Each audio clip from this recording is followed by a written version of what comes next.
Let's take a look at question 16, which is from a passage about the Thorne miniature rooms at the Art Institute of Chicago.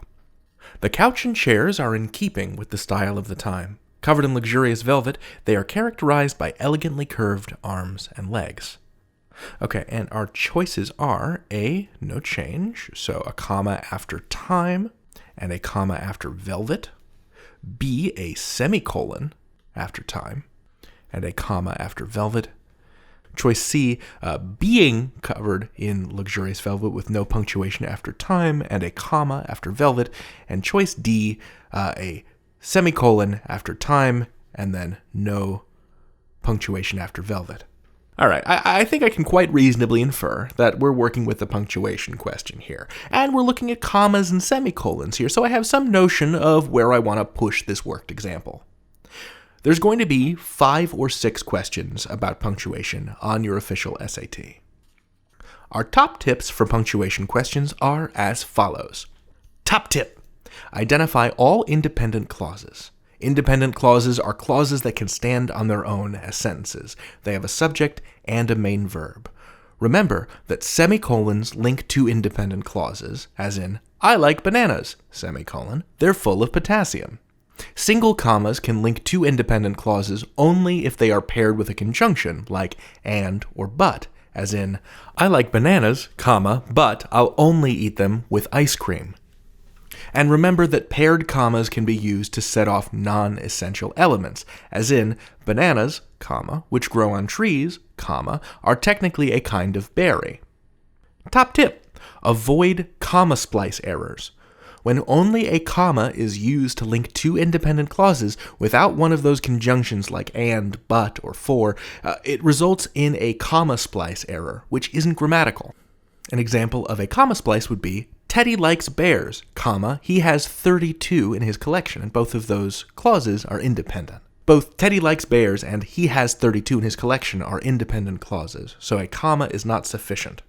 Think about these tips as I take us back to the question and give you some space to pause the video if you want to solve this one on your own. Okay, let's do it together. Okay, the couch and chairs are in keeping with the style of the time. Okay, that's an independent clause. What's our subject? Couch and chairs. What's our verb? Are. Let's keep going. Covered in luxurious velvet. Okay, this is an interesting phrase. What is it describing? The time, the style. Covered in luxurious velvet, they are characterized by elegantly curved arms and legs. Okay, so covered in luxurious velvet is describing they, as in the couch and chairs. So this whole part of the sentence, from covered to the end, legs, is another independent clause. They is the subject and are characterized is the verb phrase.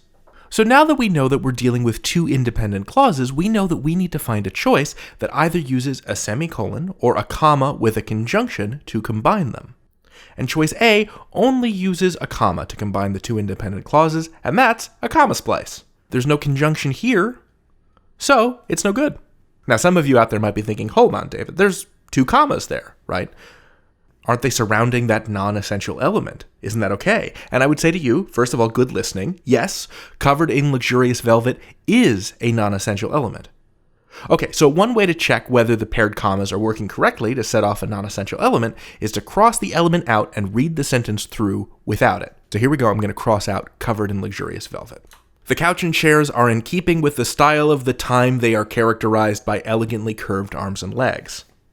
That didn't sound so good to me. It sounded like 2 separate sentences. And now I've taken out the non-essential element, it's even more clear that we're dealing with 2 independent clauses that need to be separated, either with a semicolon or a period, but not with just a comma.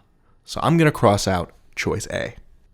Choice B uses a semicolon. This looks like our answer. This semicolon fixes our comma splice error and doesn't introduce any new errors.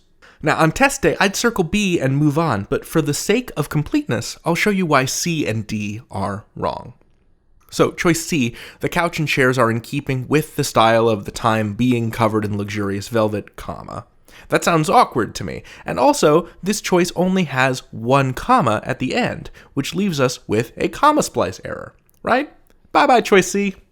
And interesting, choice D also has the semicolon. Both B and D fix our comma splice error.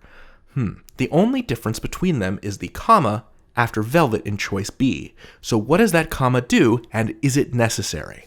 So we saw earlier that this phrase, covered in luxurious velvet, is describing they. It's a non-essential phrase that needs to be separated from the rest of the clause with a comma. So it turns out we do need this comma. And that's why choice D is wrong, and choice B is our answer. Let's review the strategy here. Check for independent clauses. How many are there, and what punctuation makes sense to join them together? And then avoid comma splice errors. Practice recognizing those pesky comma splice errors. If you see two independent clauses joined by a comma, fix the comma splice error by changing the offending comma to a semicolon or a period. Colons and dashes can fix them sometimes too. You can find colon and dash rules in our article on punctuation. Review your punctuation rules and you'll be golden. Good luck out there. You've got this.